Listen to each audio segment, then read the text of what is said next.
Estimadísimos, estimadísimas, sean bienvenidos a esta reflexión para este lunes 10 de febrero de 2025, en donde la liturgia nos ofrece en la primera lectura un texto tomado del Génesis en el capítulo 1, versículo 1. Y si quieren profundizar en este tema, de a poquitos estoy subiendo unas clases de antropología teológica que no por nada, pero están muy interesantes para que también las observen. No se les olvide suscribirse al canal, no se les olvide darle like a los videos, dejar sus comentarios, formular sus preguntas y bueno, también visitarnos en teopraxis.com por si nos quieren apoyar. Y bueno, arranquemos entonces del texto del Génesis, del relato de la creación. Lo primero que tenemos que decir es que en la Sagrada Escritura, en la Biblia, no hay un solo relato de la creación. Si ustedes miran, hay por lo menos dos. Sí, porque también hay otras ideas creacionistas que hay en otras partes de los textos de los salmos, pero en esta de entrada podemos identificar dos. El primero está en Génesis 1.1 a 2.4a, que es una tradición elohista sacerdotal, y la segunda está en Génesis 2.4b y capítulo 3. Y ustedes pueden ver que allá en el 2.4b vuelve a decirse cuando Dios creó el cielo y la tierra, el orden es diferente. En el primer relato hay una creación en 7 días, en el segundo es atemporal. En el primer relato, lo primero que Dios hace es construir el escenario, los animales y por último al ser humano, mientras que en el segundo relato primero crea al hombre y después crea a los animales y después entonces crea a la mujer. Son dos relatos muy distintos. Y por ende, con esto quiero decir que no hay una teoría, por ende, creacionista y que es un poco absurdo pensar que la fe en la creación entra en choque con la ciencia. La escritura no nos dice cómo Dios crea, sino que él hace una lectura teológica frente al fenómeno ya dado de la creación y de la existencia del mundo. Además, en la exégesis está probado que los dos relatos de la tradición de la creación, perdón, son tardíos. Durante mucho tiempo se pensó que el segundo relato era antiguo, pero ya hay unos estudios muy profundos, por ejemplo, del señor Luis Alonso Shekel, inmenso exégeta, en donde dice que en ambos relatos de la creación y especialmente en el segundo hay unos motivos clarísimamente sapienciales y por todo pues ya se sabe que son unos textos, repito, tardíos. Nadie fue testigo, nadie escribió lo que pasó en ese momento, sino sencillamente son relecturas teológicas que se dan desde los conocimientos que ellos tenían, desde la cosmogonía. Si ustedes van al primer relato de la creación, la comprensión era muy clara. Ellos están ahí en ese pedacito pues, de Israel.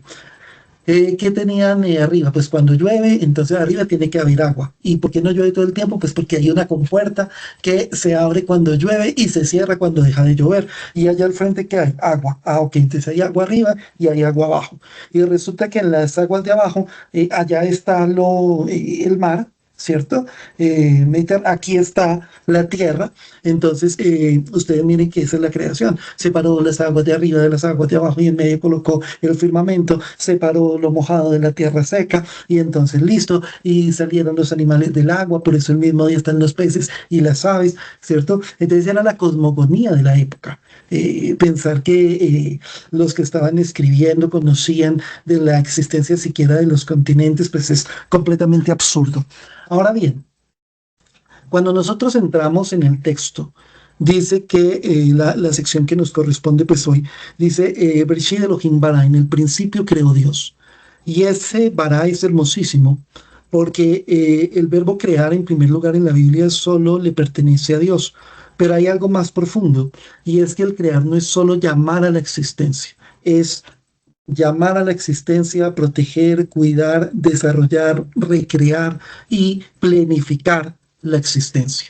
Y esa es la acción de Dios. Por eso algunos grandes teólogos y exégetas dicen que realmente Dios es un acto creador continuo, porque la creación implica todo esto que acabo de decir. Y resulta que en el texto dice que cuando Dios va a crear, todo es un desierto, ¿no? Y ese desierto quiere significar que, a diferencia de otras cosmogonías, Dios no crea por una lucha con la materia, sino que crea es sencillamente por un acto de su voluntad. Y dice que lo primero que se crea es la luz, pero hay que tener en cuenta que esta luz no hace referencia a los astros, a los dos luceros mayores que van a aparecer posteriormente, sino que hace alusión a otra realidad, y es su presencia y voluntad de salir a entregar su ser y su acción en la creación, de disponerse a crear, de disponerse a salvar, de disponerse a compartir su ser.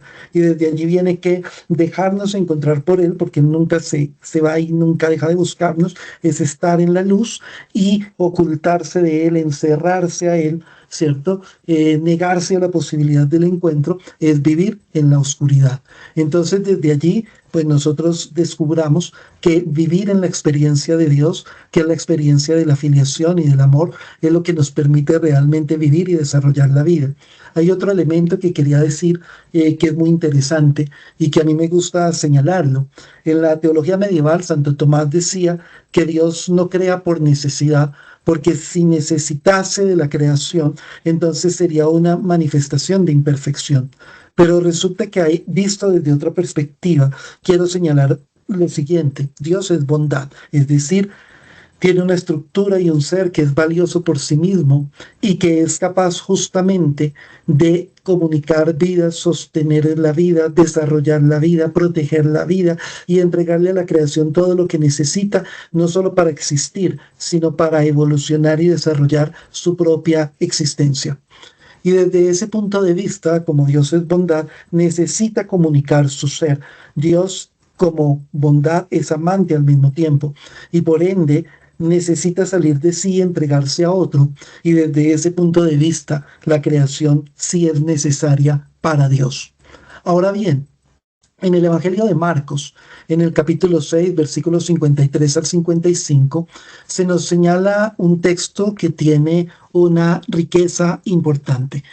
Vemos cómo el encuentro con ese Dios que nos busca y que quiere salvarnos es lo que realmente permite al ser humano la libertad y el desarrollo de su propio ser. Dejémonos encontrar por Dios, dejemos encontrarnos por su amor, abrámonos a su experiencia, así como allí iban colocando a todos los enfermos, a todos los débiles, a todos los marginados, para que en ese encuentro con Jesús su vida se restableciera, su existencia se resignificara y regresaran a una vida que realmente valía la pena ser vivida y que pasaran de la oscuridad, de la culpa, de la destrucción, del juicio, a la luz. Nosotros también hagamos lo mismo.